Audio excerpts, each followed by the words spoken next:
Ele já rodou umas 6 cores, mas se você quiser comprar uma hoje, até maior, ele vende para você, viu? É só assinar o papelzinho aqui. Me ajuda a receber, Rodrigo Gomes.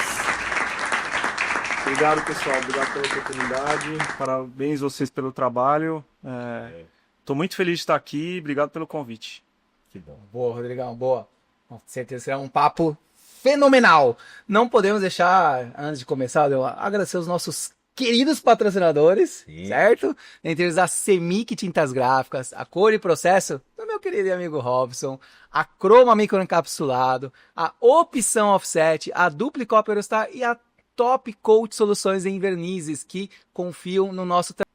Bem como os nossos parceiros Abigraf Nacional, Abigraf São Paulo, Sindigraf, Abiconv e Abitec. Estamos aqui na sede da Abigraf fazendo esse episódio, né? Nessa casa agora, dessa parceria TV Abigraf Printcast. E quem está assistindo, não esqueça de curtir, compartilhar, comentar, para cada vez mais o algoritmo do YouTube perceba a relevância do nosso conteúdo e distribua para mais e mais pessoas. Rodrigo, vamos lá, cara. Para quem não lhe conhece, quem é o Rodrigo? Como começou no mercado? Como foi o seu início ali? Conte um pouquinho pra gente. Vamos lá.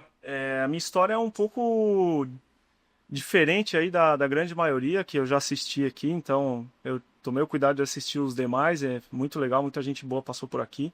Eu comecei na indústria gráfica em 2 momentos diferentes. Um com 13 anos na escola, tinha uma copiadora, e aí surgiu uma oportunidade de estudar e trabalhar na mesma escola. Então ali foi meu primeiro contato com máquina copiadora e tudo. Pouco tempo depois, eu estudei sempre em escola pública, né, do estado, e aí o governo soltou um programa na época chamado Jovem Cidadão, que era a oportunidade do primeiro emprego quando, vocês devem lembrar disso, quando eu tinha carteira profissional com 14 anos. Então eu fui selecionado, eu sou gêmeos, né, então tem meu irmão Raul, grande abraço para você. Ele participou desse momento, né, dessa fase, porque foram selecionados eu, meu irmão e mais um aluno para uma entrevista numa gráfica próximo da escola, já com 14 anos. E aí nessa entrevista, o engraçado é que o Raul fez a entrevista na parte da manhã e eu tinha entrevista depois do almoço. Quando eu cheguei na hora depois do almoço, aí o dono da gráfica falou: "Você esqueceu alguma coisa aqui?" Eu falei: não esqueceu nada não, eu vim para me entrevistar. "Não, mas você não estava aqui de manhã?" Eu falei: "Não, aquele é meu irmão gêmeo." Bom, resumidamente, eu fui contratado, fui selecionado e foi uma escola, né? Eu trabalhei lá um bom tempo. Nessa época, curioso, as pessoas escondiam um pouco. Então tinha um impressor offset, um impressor tipográfico, eu entrei como ajudante geral, então ele escondia um pouco o ouro de como fazer. E dali nasceu a primeira oportunidade oportunidade vindo de desafio, né? De produzir trabalhar numa impressora tipográfica, numa Minerva. Porque o impressor quebrou o braço e todo mundo sabe, você que é gráfico aí sabe que tipografia você precisa das mãos, né, para margear as folhas. E de lá para cá eu não parei nunca mais, assim, eu tô até hoje no ramo de 98 para hoje. Então são 25 anos aí de jornada, resumidamente. Começou em 98, é isso? 98. Seu irmão é gráfico também? Meu irmão não é gráfico, meu irmão depois ele fez filosofia. Hoje tá como vendedor também, então família de vendedores. Tá em DNA, cara. Mas Pô, muito bacana. Rodrigo, esse começo, a gráfica, ela era grande, ela tinha uma estrutura grande, você rodou entre áreas, setores, como é que foi? Porque já que era o começo, tudo para você era aprendizado ali, né? Exato. Não, a gráfica pequena, era uma gráfica de um fundo de uma casa, né? Tá. Então, lá eu acabei me desenvolvendo bastante, então desde jogar o papel para você bater, então esses foram os primeiros testes, aí essa experiência como impressor tipográfico, depois impressor de multilite, ramada, Sona, então eu fui crescendo na gráfica. E isso é curioso, a sua pergunta é bem pertinente, porque em toda a minha jornada profissional, eu não participei de tantas empresas assim, foram 5 empresas no total, mas em todas elas eu consegui entrar num cargo inicial, que eu tinha oportunidade na época, e galgar até chegar num posto, digamos assim, maior, né? Então essa empresa eu fiquei até o impressor de uma Sona, e aí já migrei para uma outra gráfica maior, também pensando em evoluir, em ter mais oportunidades, né? Porque a gráfica era pequena. Até que chegou um marco que também, o segundo marco da minha profissão, que foi a questão do Senai. Aí já entra um pouco a formação acadêmica, porque conforme eu fui crescendo profissionalmente nas gráficas, eu vi que eu precisava estudar. Porque só aquele aprender, aquele telefone sem fio, né, que um ensina o outro, você vai aprendendo, faltavam alguns elementos para eu participar de entrevistas ou de oportunidades maiores. E aí eu busquei o Senai. Meu pai fez Senai de elétrica, então ele sempre tinha, filho, você tem que fazer o Senai, esse aqui é o caminho. Então o Senai acabou me abrindo outras portas, né? Eu acabei aí entrando como cursos técnicos no Senai, de formação continuada, de impressor monocolor, 4 cores, etc. E aí minha esposa atual, e na época era minha noiva, trabalhava numa agência de publicidade que tinha contato com uma grande gráfica, já era uma grande gráfica, e abriu uma oportunidade para entrar nessa gráfica. Foi muito interessante na minha entrevista, porque eu já era impressor de bicolor, né? Já rodava máquina bicolor, fazia a famosa bateria, né? Você aí que é impressor de bicolor, total respeito a vocês aí, eu sei muito bem o que é isso. Então, consegui uma oportunidade de uma gráfica maior, só que aí a oportunidade veio assim, ó, você vai vir trabalhar aqui e vai produzir a máquina de verniz. Aí falei, poxa, Isso é bom. vou rodar a máquina de verniz, é bom, né? Bom. Vou rodar a máquina de verniz, só que qual foi a minha visão nesse momento?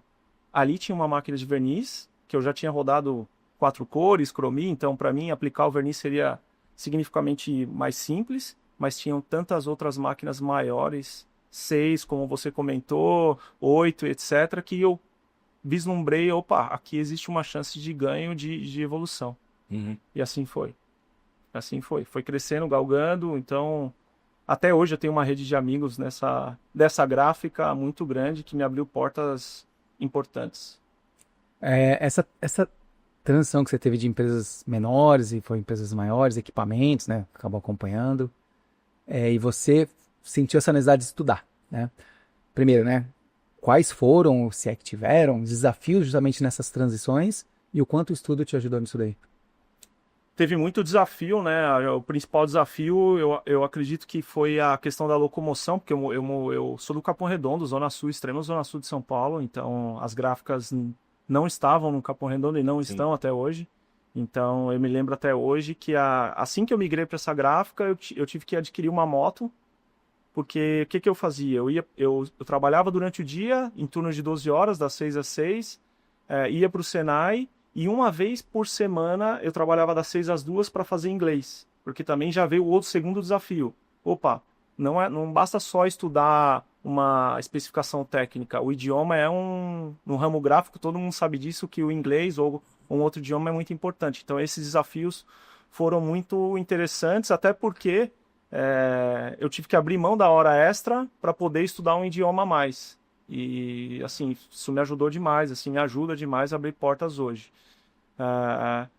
O outro desafio foi conseguir sair dessa empresa para uma outra empresa também maior. Então, entrar numa máquina 4 cores, 6 cores, fazer turnos. Então, teve uma época que foi uma época bem difícil, Robert, onde eu trabalhava das 10 às 10, então das 10 da noite às 10 da manhã. Eles abriram um turno especial, no meu caso, porque como eu fazia Senai, então eu saía do Senai, chegava todo dia atrasado, porque o Senai não terminava às 10, né? Terminava às 10 e tanto. E eu gastava 15 minutos de moto, às vezes tentava chegar em 10, né? Aquela loucura. E foi uma época de muito aprendizado, assim, de bastante luta, de bastante aprendizado mesmo, assim, de dar valor a tudo que hoje parece tudo muito bonito, mas foi uma época de bastante luta. Uma construção, né? Uma construção, exatamente. Uma construção. Exatamente. Cara, do inglês, hoje, até pelo cargo, a empresa que você trabalha, é certeza que você usa muito, mas na época acreditou que você não usava. Era mais uma visão de longo prazo que você tinha. E talvez olhando ali na ocasião em perspectiva, talvez você, ou até mesmo quem se encontra hoje, né, nessa situação, fica se questionando, pô, quanto isso é realmente importante para mim? Será que eu vou usar? Né?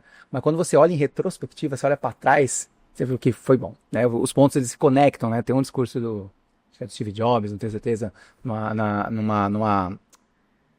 numa faculdade, também não lembro qual que é, acho que é de Stanford, enfim, que ele fala o discurso dele sobre conectar pontos. E é isso, né? Quando a gente olha para trás, a gente vê que tudo aquilo foi conectando para chegar aos dias atuais.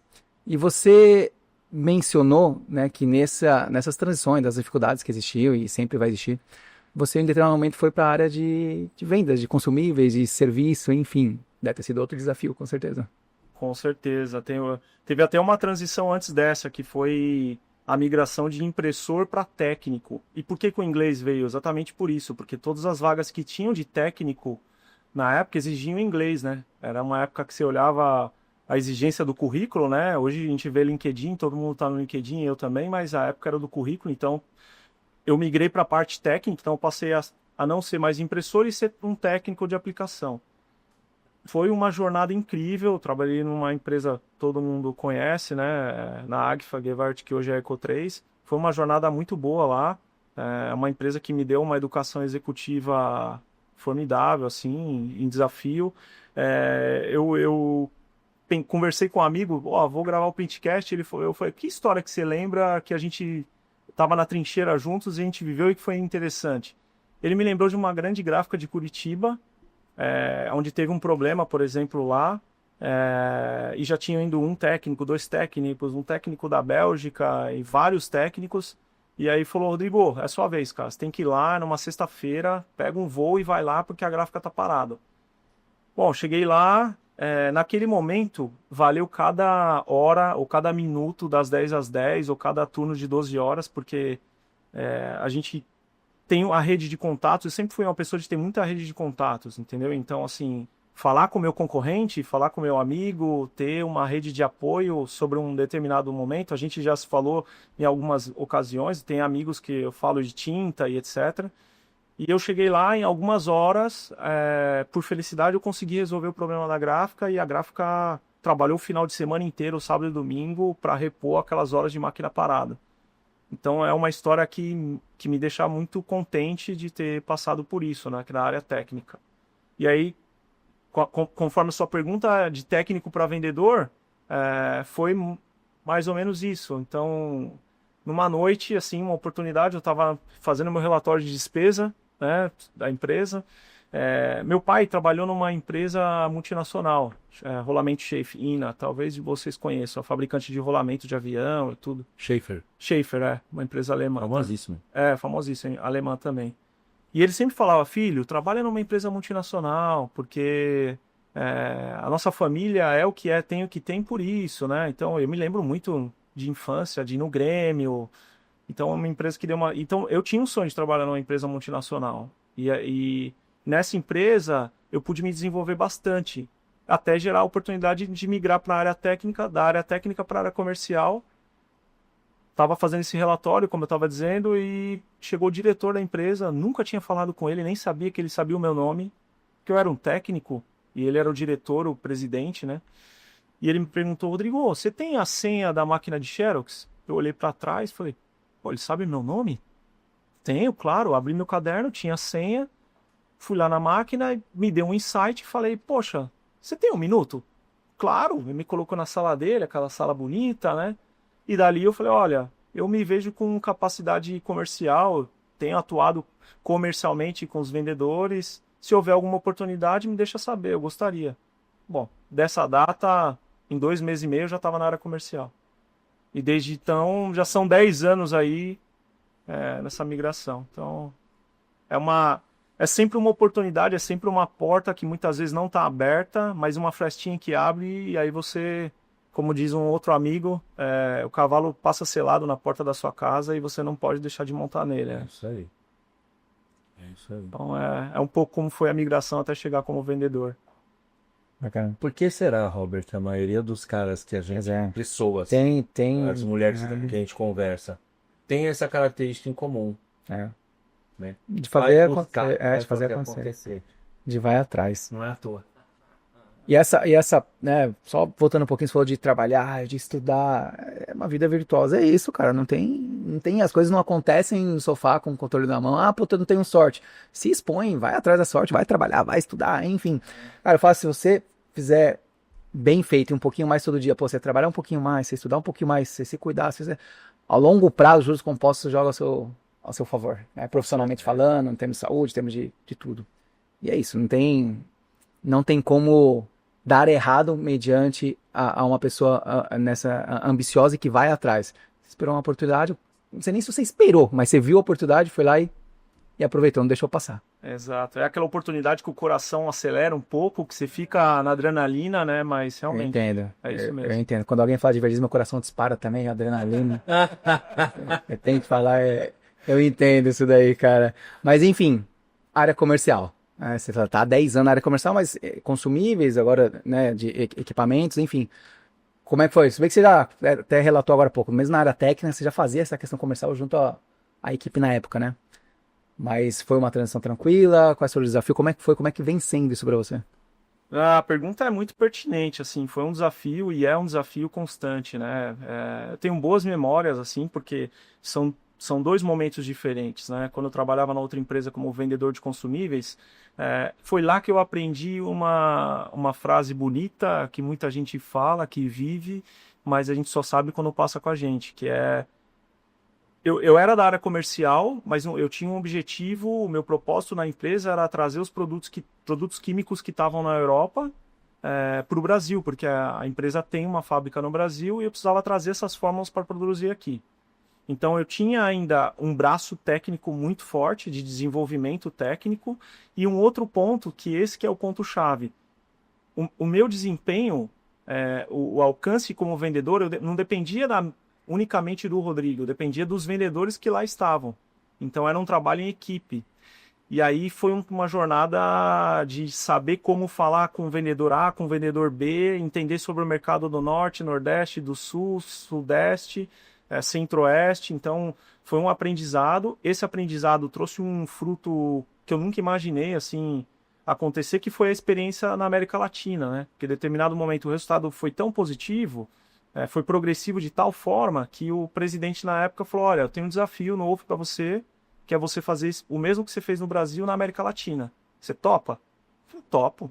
Ah, mas você fala espanhol? Não falo, mas vou procurar falar.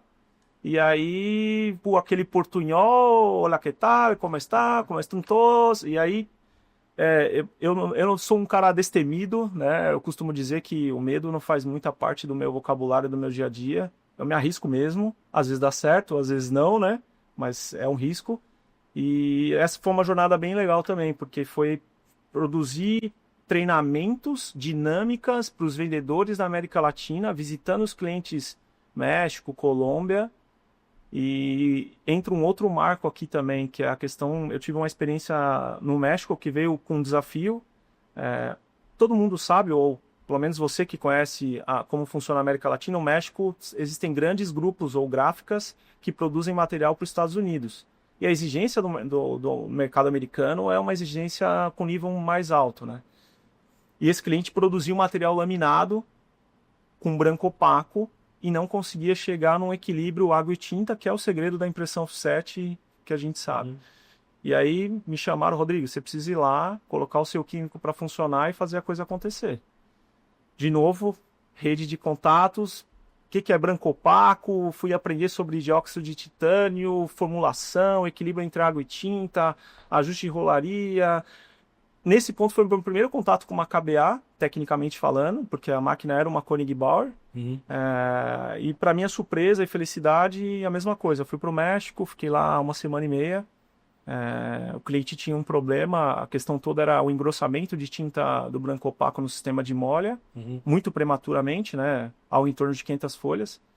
E eu saí de lá com ele rodando 50 mil folhas sem problema. E com ajustes, formulação química, equilíbrio entre água e tinta. Então, assim, me deu um prazer muito grande, assim. Até o proprietário me chamou na sala com os diretores e falou: poxa, eu quero esse tipo de atendimento aqui no México. Então, foi muito legal, uma experiência interessante, assim, na parte da América Latina, né? E aí, logo após isso, veio um desejo de querer galgar para uma posição diferente, né? Porque vender consumível é o dia a dia, Robert, vocês sabem muito bem disso. Eu sempre tinha comigo uma taxa de conversão, né? Ou seja, cada visita ela deveria me trazer uma oportunidade de converter algo naquele cliente. E aí veio uma oportunidade de migrar para a venda de equipamento, né? E aí entra a minha história com a Koenig Bauer, que já estão indo para 3 anos, né? Então, aí que entra a migração de vendedor de consumíveis ou desenvolvedor de soluções da América Latina para vendedor de equipamentos no Brasil. Aí a chave é outra, né, cara? Aí a chave é outra, o jogo é outro, a régua é lá em cima. Tudo aquilo que eu achei que eu sabia, eu passei a não Não saber. significou, né? E aí você fala, opa, vamos aprender mais. Então, Legal. vamos estudar mais. Realizei um sonho, né, de infância, até pelo meu pai ter trabalhado numa empresa alemã. Como gráfico, acredito que vocês também, a gente sempre tem aquele sonho de falar, como que é uma gráfica em outro país? Como é que funciona isso, uma gráfica? E aí, lá logo que eu entrei, eu já fui para a Alemanha fazer um treinamento, me qualificar, conhecer a empresa, algumas das fábricas. Nossa, um prazer inenarrável, assim. Um prazer e até uma satisfação de saber que, oxa, o Brasil, a gente tem um nível bom aqui, viu? A gente está num ambiente tecnológico, a gente tem estudo e formação boa, com capacidade. O brasileiro pode sim ensinar um alemão em coisas que o alemão às vezes não sabe, por uma questão de cultura, né? O Brasil nós somos flexíveis e diversificados, né? O alemão ele tem uma cultura um pouquinho mais estática, mais fazendo aquilo que ele faz muito bem, mas a gente acaba fazendo um pouco de tudo. Então entra um outro desafio na minha carreira profissional. Então, a tua leitura da indústria gráfica de lá com a nossa, a gente não tá tão longe, então. Não, a defasagem encurtou muito, viu, Robson? Assim, a gente sabe dessa globalização do mundo global. Hoje a gente tem tecnologias no Brasil que foram lançadas muito recente na Europa, né? Então, empresários e gráficas que estão com porte, com nível muito, muito alto. Que basicamente, na tua área, que são máquinas offset, a tua fábrica não produz uma máquina diferente para o Brasil do que é para a Alemanha ou para outro mercado? A máquina é a máquina. Exatamente, exatamente. A máquina é a máquina. Claro, depende do desafio, né? Eu até no começo, no namoro, porque toda empresa multinacional para você entrar são meses de negociação e namoro. É aquela ansiedade, aquele coração de novo, batendo mais alto, sabendo se vai dar certo ou não. Uhum. Um dado curioso, eu acabei optando em me candidatar para 2 vagas diferentes. Então, eu me candidatei para uma vaga na área técnica, como instrutor, e também me candidatei para uma vaga na área comercial. Tamanho a minha vontade de fazer acontecer, né? Então, acabou acontecendo na área comercial, para minha felicidade, porque eu já estava inserido nessa área, né? Uhum. E aí veio o desafio de, poxa, será que um impressor vai conseguir vender a primeira máquina? Quando vai ser a primeira venda, né? Então, eu quero agradecer aqui, você que comprou a minha primeira máquina, você sabe quem vai assistir esse episódio com certeza. E eu já tenho a felicidade de dizer que essa primeira máquina eu já vendi a segunda para o mesmo cliente. Então, poxa, é uma jornada incrível, assim, eu só tenho a agradecer todos aqueles clientes, aqueles que compraram, aqueles que não compraram, porque a gente aprende com tudo, né? Então, é uma alegria muito grande, assim. Tô muito feliz naquilo que eu faço hoje em dia, de verdade. Legal. Ainda das transições, até comentei do conectar pontos, né? Quando olha para trás. Você trabalhou em máquina, quando você teve essa transição para a técnica, fez certeza que essa bagagem sua na máquina ajudou muito, porque você tinha vivência ali de máquina, de ajuste, que seja.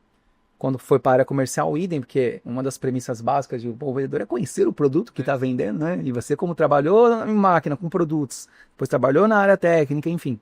E aí foi para a parte de máquinas, né? Literalmente, antes você operava, agora você está vendendo, que também está relacionado no sentido de você saber o que está falando ali. É óbvio que você passou por treinamento e tal, mas enfim, né? Faz parte do processo de onboard de uma empresa.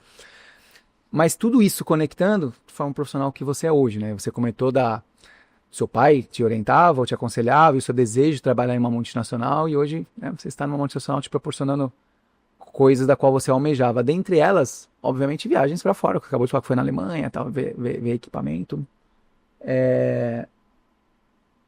Hoje no Rodrigo, né, em 3 anos de empresa, já com essa vivência, olhando para frente, almeja atender mercado latino-americano, atender mercados fora, enfim, hoje a ambição do Rodrigo, você falou que é destemido, pensando na frente, qual que é o futuro do Rodrigo? Olha, Robert, a pergunta é bem, bem interessante, assim, no sentido de, quando eu comecei na Koenig Bauer, como eu estava atuando muito forte na América Latina, então, naturalmente tinha aquele desejo, será que eu vou migrar um dia para a América Latina. Hoje, com a cabeça um pouquinho mais madura, o Brasil é muito grande, a gente tem um potencial enorme aqui no Brasil. Então, claro, aprendi um pouco do idioma do espanhol, que me facilita bastante. Por exemplo, eu tive a oportunidade de ir para a Espanha já pela empresa, então me facilita a comunicação, o entendimento e tudo. E, claro, os sonhos, eles são... eu costumo dizer que toda viagem internacional minha é um intercâmbio cultural, né? E eu tenho muitos sonhos nesse sentido, de repente até atuar em outro país, que até que não seja a América Latina. Até para testar se a gente está bem mesmo, ou de repente uma oportunidade para minha família, né? Então, assim, são vários os sonhos, são vários os campos que eu gostaria, assim, de me desenvolver mais. Movido a desafios. Mover a desafios, com certeza. Se eu estou me achando numa zona de conforto, eu já vou me mover para alguma coisa. Isso é fato. Cara, e essa exposição é legal? Em que sentido, né? Tem 3 tipos talvez de mentalidade, vamos dizer, vai. Que é aquilo que você sabe que sabe, por ser isso, né? Você tem consciência daquilo que você sabe, né? Assim como você também tem consciência daquilo que você não sabe. E aí tem um terceiro, que é o mais elevado, é só quem é destemido, só quem quer desafio da frente, que começa a se expor e a perceber aquilo que você não sabe, que nem sequer sabe. Tipo, você não sabe alguma coisa que ainda você não teve contato, você não sonha nem com aquilo. Um exemplo, inteligência artificial. Vou dar um exemplo bem básico aqui. Pô, a gente sabe, em aspas, em básico, o que é uma inteligência artificial. Mas eu, particularmente, eu nunca mergulhei. Deve ter um monte de coisa lá que eu nem sonho que imagine, nem imagino que tenha.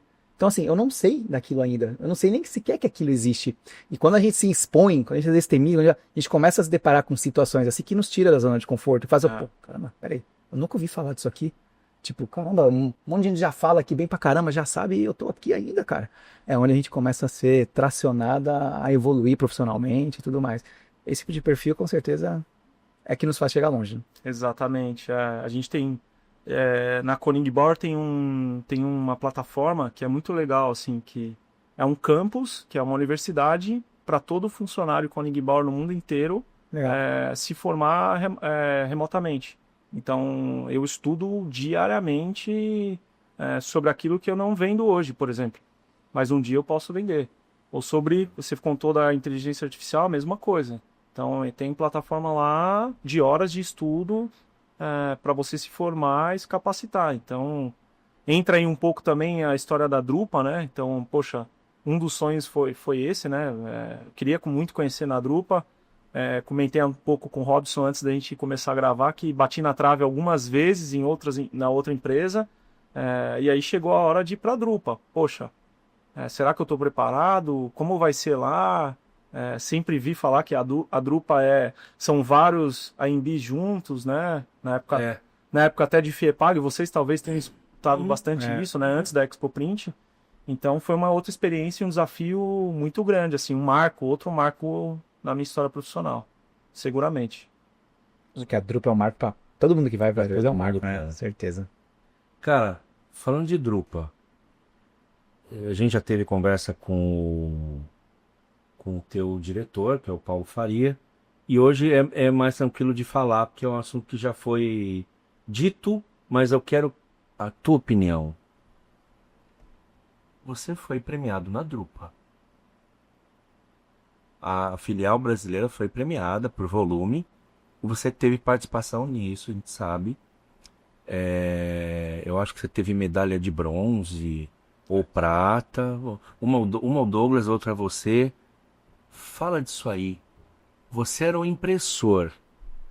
Você, de repente, está vendendo máquina. De repente, você tem uma projeção mundial na maior feira.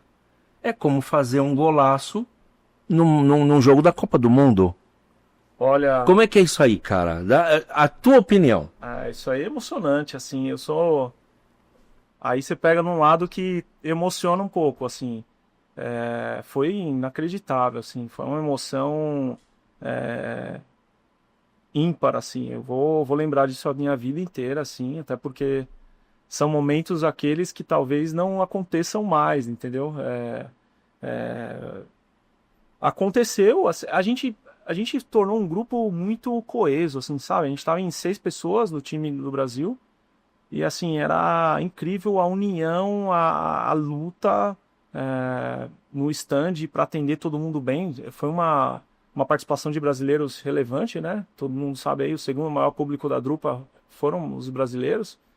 E quando aconteceu esse evento, no penúltima noite da Drupa, onde tinham ali 200 canais de venda, 200 pessoas representando países diversos, sem mais de 140 países no mundo, e eles premiam sempre o top 3. Poxa, quando anunciou o meu nome, que foi o primeiro, né? Começou com bronze. Ai, cara. Eu tava E aí? foi emocionante, cara. Eu lembrei na hora, assim. Minha esposa até falou. Eu me arremeto muito aos meus pais, sobretudo meu pai, entendeu? Porque quando eu cheguei na Drupa, a máquina estava em montagem, estava em finalzinho de montagem na máquina. E tinha uma caixinha verde na montagem que eu olhei, na hora eu já sabia o que que era aquilo. O que que era a caixinha verde?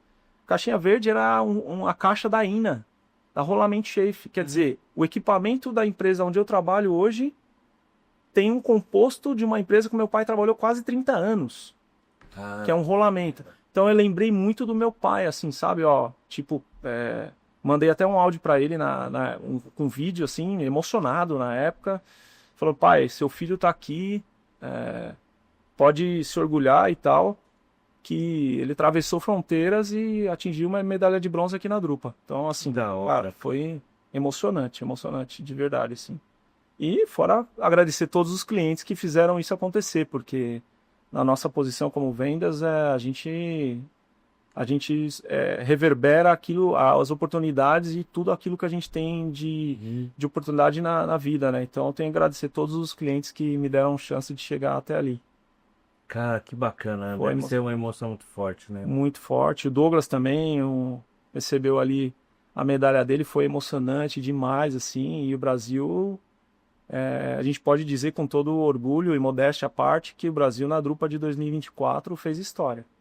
Fez Tô história. imaginando os caras olhando e falando assim, que é isso? Dois brasileiros Foi no pódio aí, cara. Que legal, foi massa. muito legal. Foi uma recompensa gigante, você sabe.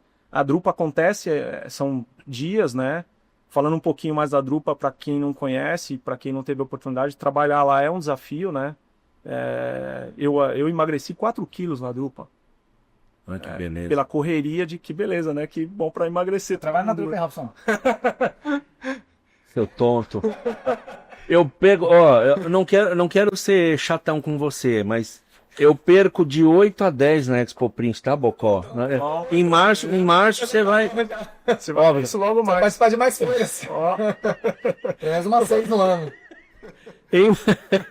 Em março eu vou me pesar antes da feira e depois pra esse chatão aqui pra ele ver o que que é.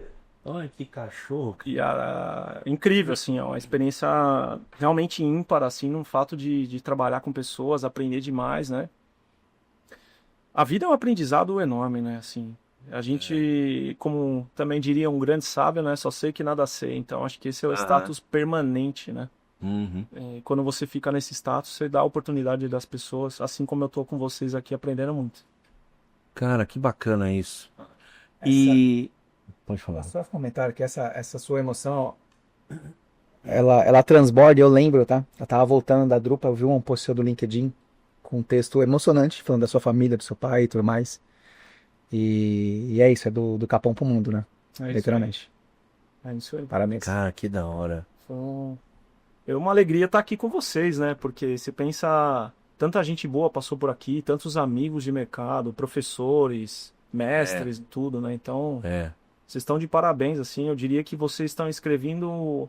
Vou colocar uma frase nova que eu não escutei até agora, mas vocês estão escrevendo um livro digital com essas gravações. Se vocês pegarem todas as gravações, vocês estão fazendo uma coletânea de livro digital aqui, com a história de tantas pessoas. É mesmo, cara. Por esse lado, isso. eu tenho uma amiga minha que ela é psicóloga e trabalhou muito tempo em RH. E ela falou, eu pedi para ela me dar uma opinião certa vez, e ela falou assim, vocês conseguem tirar das pessoas coisa que nenhuma entrevista tira. Então, o cara vai para uma entrevista, mas ele tá lá preparado. É um embate. E o nervosismo. Quando o cara tá aqui, bicho, Ele tá à vontade. Ele fala o que ele sente. E para quem está qualificando alguém, quando você precisa assim, putz, eu vou contratar esse cara. Como é que eu sei se eu tô certo ou não? Você assistiu fazendo propaganda do próprio Printcast, mas você assistiu um episódio e você capturar a essência, que a gente, Rodrigo, o que a gente quer aqui é a tua essência, cara, é o que você tá colocando para nós. Isso é muito valioso. Talvez em muitas entrevistas de emprego não se consiga obter essa essência, né? Agora, tem uma outra coisa que me deixou curioso e foi um colega meu de mercado e ele me perguntou assim, cara, eu vi o Rodrigo da Koenig Bauer dizer que o futuro do impressor tá mais para ser um programador. O que você acha disso? E eu falei para ele assim, negão, semana que vem eu vou estar com um cara no Printcast. E aí eu prefiro, ao invés de te responder, vamos ouvir a reflexão do Rodrigo, a tua opinião sobre isso, Rodrigo. Por quê? A gente está num momento disruptivo. A tecnologia, ela veio com tudo. O que tem hoje disponível na impressão offset está muito distante do tradicional. E isso vai exigir muito conhecimento e aperfeiçoamento de quem é impressor. Você já foi impressor. Você conhece o lado do cara. Quando você diz que ele tem que se tornar um programador, eu queria que você detalhasse isso melhor. Até pro meu amigo. Melhor forma é você responder, não sou eu.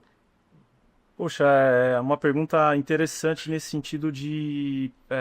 a gente sempre se arrisca a dizer alguma coisa, ou tentar prever, ou sair na frente, né? Então, com essas visitas fora do Brasil, deu para ver muito isso. Teve uma... Por que nasceu essa fala minha? Uhum. Vou contar exatamente o meu retrato, Tá. que os meus olhos viram pessoalmente, para chegar nisso. Eu tive numa gráfica na Polônia, que até hoje, assim, de todas as gráficas que eu fui, não fui em tantas gráficas ainda, espero visitar muito mais, mas essa gráfica marcou muito a minha trajetória e até a minha posição como vendedor ou responsável por configurar um produto, né? O Paulo até bem falou aqui na entrevista dele que a gente tem a responsabilidade e o compromisso de fazer uma empresa progredir, né? Ou se você configura um equipamento de forma errada para que o gráfico está trabalhando, infelizmente a empresa pode não ser tão feliz assim. E nessa gráfica eu vi uma cena que foi o seguinte, a máquina estava em produção, né? O equipamento da Koenig Bauer estava em produção, o operador chegou ao horário do almoço. No caso, esse equipamento ele tem logística, entrada e saída, né? Para quem não sabe, logística, a troca de pallets autônomos, né? Sem a mão de ninguém. Uhum. E tudo controlado por uma câmera, tanto a parte de inspeção de cores, quanto a parte de inspeção de defeitos ou anormalidades. Tá. Anomalias, né? E aí o impressor ele deixou a máquina rodando as últimas 700 folhas e foi almoçar e a máquina ficou operando sozinha. Por que ela fez isso? Ele já tinha programado os próximos passos, a máquina já estava preparada para encontrar um defeito, se ela encontrasse um defeito, ela pararia sozinha. Então, quando eu falei isso, a parte de programação foi isso.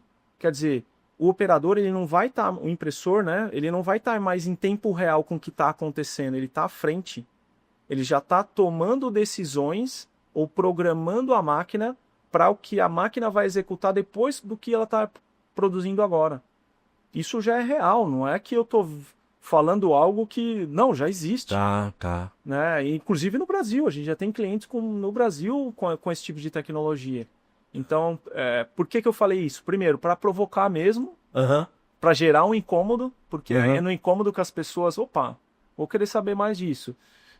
E também tem um marco, Robson, Robert, que eu lembro demais, assim, na minha carreira. Eu já era impressor, estudava Senai e fazia faculdade, né? Eu fiz também, eu me formei em tecnologia de produção gráfica, minha primeira graduação, e uma turma maravilhosa, assim, no qual a gente carrega até hoje, assim como vocês. E eu me lembro de um gestor meu falar assim, pô, Rodrigo, por que você está estudando? Você já é impressor. Você já é o impressor da máquina maior da gráfica. A gente sabe que o operador ele tem uma posição, Sim. é uma responsabilidade, é um trabalho, uma responsabilidade gigante, né? Mas você está numa posição boa em termos salariais, em termos de posição dentro da gráfica. Isso que me fez continuar estudando, para poder fazer uma visita como essa, entender isso, saber fazer a leitura e, por que não, trazer essa tecnologia para o Brasil como a gente conseguiu trazer. Então, assim, graças ao estudo, meu background de ser impressor e ao estudo que me fez conseguir ter essa leitura sem ninguém me falar nada. É aquele negócio, sabe, quando você chega numa gráfica, provocar o Robert como verniz, você chega numa gráfica, você olha uma atitude, um movimento, você já, opa, é ali. Ninguém precisa te falar nada. Porque você já sabe o que está acontecendo. Então, foi essa provocação aí da tecnologia do impressor ser um programador. Isso está acontecendo, você que é impressor, vou falar para você agora, estuda, corre atrás, fico à disposição para ajudar você no que você precisar. Eu já fui operador e sei que o famoso QI, que é aquele que indica, faz muita diferença na nossa vida. Eu tive vários e agradeço todos eles que me ajudaram. Pô, cara, que legal. Surpreendente, né? Eu precisava ter essa tua explicação a respeito disso, porque de fato você conseguiu a provocação que você queria. Aí você conseguiu. E eu conversando com o cara, e ele, pô, o que você entendeu disso aqui e tal? Eu fui lá olhar no teu LinkedIn. É um vídeo recente até, Recente. É recente. E eu falei, cara, eu vou perguntar pra ele, que aí eu vou saber tudo. E isso que você falou da gente ter a capacidade de observar, isso tem a ver com a nossa plataforma de conhecimento, a nossa base acadêmica, né? A gente teve a oportunidade, nós três, a gente estudar lá no Senai, e eu lembro, eu não vou citar nomes, mas tinha sempre alguém que perguntava assim, por que eu tô aprendendo isso? Por exemplo, a gente aprendeu integral. Eu já falei várias vezes que a integral é a coisa mais louca que a gente aprendeu lá. E isso é uma coisa de engenharia. Ora, mas para você, mas um sistema de SIP, de entintagem, ele lê os pontos de um arquivo que estão lá e vão estar na chapa, e ele faz uma integral para te dizer qual que é a somatória e quando que é o total e distribuir aquilo. Tudo isso está lastreado na plataforma que a gente tem de conhecimento. É a partir dela que a gente consegue olhar e já definir, pô, com base no meu conhecimento, eu entendo isso aqui de tal forma. Isso é fundamental, cara. Total. Então, legal você alertar e fazer o convite para o pessoal da impressão. Estudem, se aprimorem, porque vai precisar. Tem que ser curioso, né? É a curiosidade que nos faz buscar o que não está explícito, o que não está óbvio, o que não é óbvio, porque eu sempre fui uma pessoa muito questionadora de fazer muitas perguntas, por quê, como, quando, porque aí, dessa forma, também tive uma outra responsabilidade como professor por um período também no Senai, o que também me fez estudar um pouco mais, né? Porque você sabe quem vai ter que ensinar algo para alguém e tem que praticar uma métrica da comunicação, né? Que comunicação não é aquilo que a gente fala, é o que a pessoa entende. Então, se eu falo só da forma que eu entendo, eu não estou me comunicando, né? Então, isso realmente me faz, melhor dizendo, me mover todos os dias. Boa. Que da hora. Nem sempre teremos as melhores respostas e elas nos farão crescer, mas termos as melhores perguntas nos ajudarão a evoluir, certo? Temos que ser sempre questionador. Legal, estamos chegando no final, tá? Esse é o momento, se quiser deixar um recado, um abraço ou ainda abordar algo da qual não perguntamos, por favor. Eu quero agradecer vocês pelo convite. Estou muito feliz de fazer parte da família Printcast. Muitos que passaram por aqui e também acredito que muitos que virão estão na minha rede de contatos, relacionamento. Para mim é uma alegria estar aqui. Você que está assistindo aí, por algum momento quer falar comigo, ter algum contato, estou aberto. Acho que a gente vai... A gente pode divulgar lá? Pode divulgar, vamos. Seu contato direto, pode colocar? Pode divulgar o link. Na descrição do vídeo, então, tem o contato do Rodrigo ali, LinkedIn, tá lá. Só gratidão, muito obrigado a vocês. são feras aí do segmento e parabéns pelo trabalho de vocês que tá incrível. Sou Legal. telespectador e fã aí de carteirinha. Que legal. Legal, você falou que faz parte da comunidade, mas na verdade tem que ter um ritual, né, Robson? Primeiro, né? Agora, Rodrigo, você tá carimbado na comunidade do Printcast. Bem-vindo ao time dos queridinhos. Você é o nosso queridinho Obrigado, do momento boa. aqui. Valeu. Bom demais. É isso, galera. Novamente, não esqueça de compartilhar, é um conteúdo maravilhoso, tá comentando, tá curtindo, para cada vez mais chegue a outras pessoas, que o YouTube entenda, que o algoritmo do YouTube cada vez mais divulgue e compartilhe para outras pessoas estarem acompanhando nossos conteúdos. É isso, na próxima semana tem mais. Valeu!